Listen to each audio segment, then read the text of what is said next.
अच्छा, कल मोदी जी रो दिए, बुरा लग रहा है थोड़ा बहुत। कल रो दिए। जुमला है जुमला, वो हमेशा रोते हैं। रो के ही आए हैं और रो के ही जाएंगे। इन्होंने पहले भी कहा था कि हम आए हैं झोला लेकर चले जाएंगे। अब ये झोला का टाइम आ गया है, अभी अपना झोला उठाएं और यहाँ से जाएं। इनकी विदाई तय है। अब की बार सिर्फ गठबंधन की सरकार होगी, बस। अच्छा, देश का प्रधानमंत्री रोया है, बुरा नहीं लगा? क्या बुरा लगा? हाँ, बुरा लगा, बुरा लगा, बुरा लगा। आपने जो पूछा ये बुरा लगा। क्यों?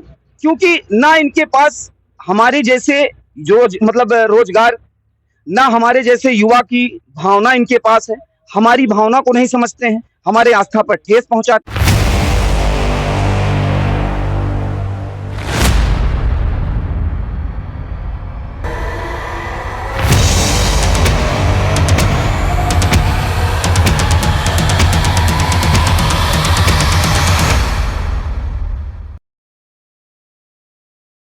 रायबरेली में, और जहां ये विधानसभा सगौन है और मेरे पीछे कौन विधानसभा में हूँ, ये बहुत सारे लोग हैं। वास्तविकता चुनाव 4 चरण का मतदान हो चुका है और 5वें चरण में यहाँ मतदान होना है। ये बहुत सारे लोग हैं, इन लोगों से बात करने का और जानने का प्रयास करता हूँ कि वास्तविक इस बार माहौल क्या है। क्योंकि रायबरेली और अमेठी पूरे उत्तर प्रदेश में अगर देखा जाए तो मैनपुरी कन्नौज के बाद सबसे चर्चित अगर सीटें हैं तो अमेठी और रायबरेली। उसका सबसे बड़ा कारण ये है कि राहुल गांधी यहाँ से चुनावी मैदान में है।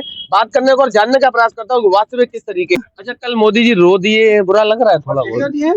कल रो दिए। जुमला है जुमला, वो हमेशा रोते हैं। रो के ही आए हैं और रो के ही जाएंगे। नौटंकी है ये, रोना धोना लगा रहेगा। अब ये 3 चरण में, चार चरण में चुनाव हार चुके हैं ये। अब ये रोएंगे ही।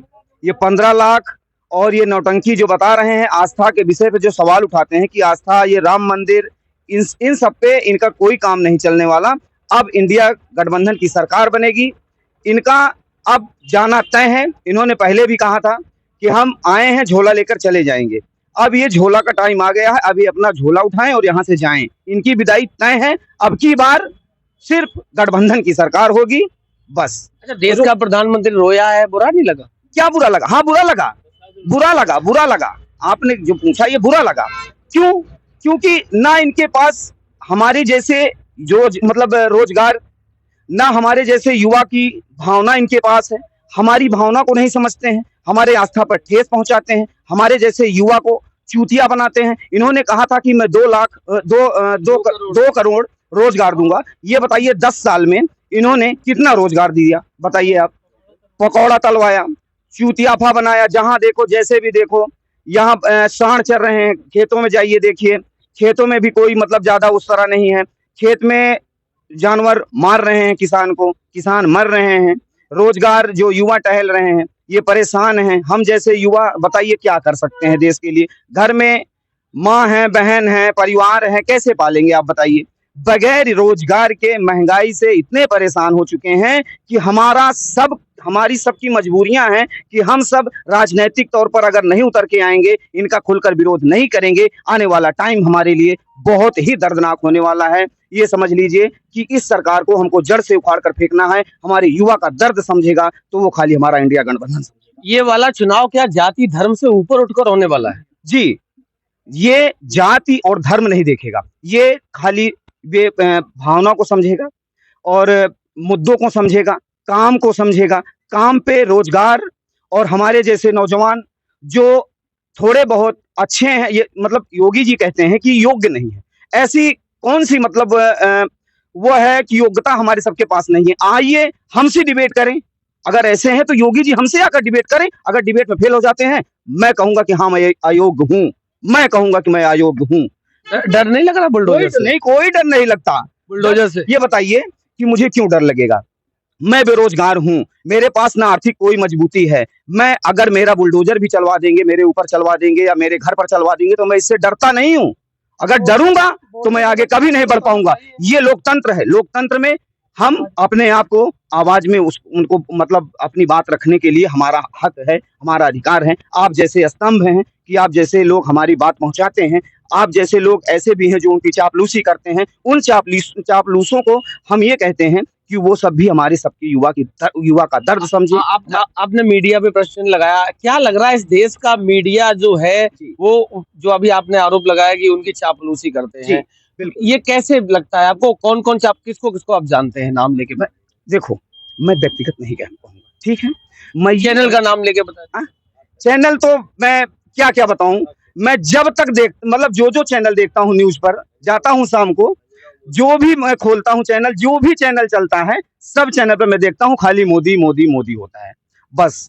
और आज आपके भी चैनल से हमारा संपर्क हो गया है, अब आपका चैनल भी हम देखेंगे, जैसा भी होगा हम बस। अच्छा, हमारा खोल के देखो, अगर आपको लगेगा कि वास्तविक में, अगर आपको लगेगा कि मैं किसानों और युवाओं के मुद्दे उठाता हूँ, फिर क्या करोगे? फिर धन्यवाद दूंगा आपको, आपका आभार प्रकट करूंगा कि आपने हमारी बात को अपने उसमें शामिल किया, भावना में शामिल किया। आप जैसे भाई हमारी आवाज को वहां तक पहुंचाने के लिए हमारी मदद कर रहे हैं।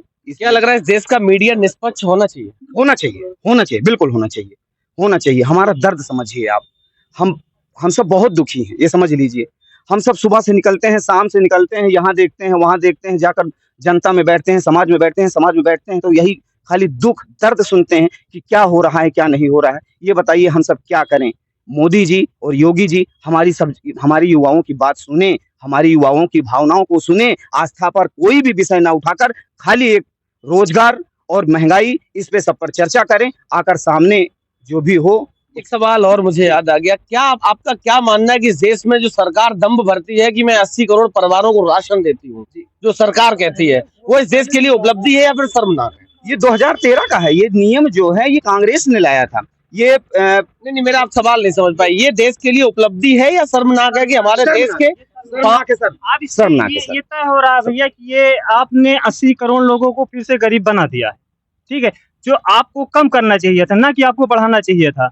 आप 80 करोड़ जो बताते हैं कि हम दे रहे हैं राशन, तो आप वो दे रहे हो तो आप खुद तय कर रहे हो कि वो गरीब हो गए हैं। हमने गरीब बना दिया 80 करोड़ लोगों को, तो ये तो खुल्लम खुल्ला खुद ही बता रहे हैं कि हम 80 करोड़ लोगों को हमने गरीब। तो मिश्रा जी, 13 रुपए वाली चीनी मिली थी थोड़ी बहुत, कुछ एक आध महीने मिली हो थोड़ी बहुत?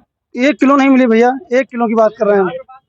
1 किलो की बात कर रहे हैं, नहीं मिली कभी। कुछ तो काम कराया होगा पूरे जिले में स्मृति ईरानी ने। हमको तो कहीं नहीं लग रहा है। हाँ, एक काम कराने का प्रयास किया था।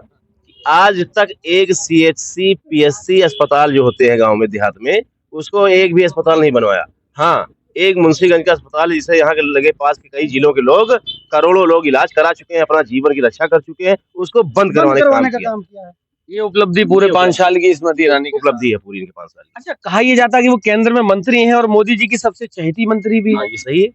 इसी उम्मीद से यहाँ की जनता भ्रमित होके उनसे जुमलेबाजी की गई, झूठे वादे किए गए थे। यहाँ की जनता भ्रमित होके इनके ऊपर विश्वास किया उन्हीं था। के नाम पे तो उन्हीं के नाम पे अमेठी से जीती हैं। इनको कौन जानता था? अमेठी में इनको कौन जानता था? उन्हीं के नाम पे जीती हैं। तो ये अमेठी की धरती है, रायबरेली की धरती है, और यहाँ 20 तारीख को मतदान होना है। तो लगातार मेरे साथ बने रहिए। पश्चिम से लेकर अब पूरब की यात्रा पे पहुंच चुका हूं और वास्तविक युवाओं और किसानों के वास्तविक जो मुद्दे हैं वही उठाता था, उठाता हूं और आगे भी उठाता रहूंगा। तो लगातार मेरे साथ बने रहिए। तब तक के लिए नमस्कार।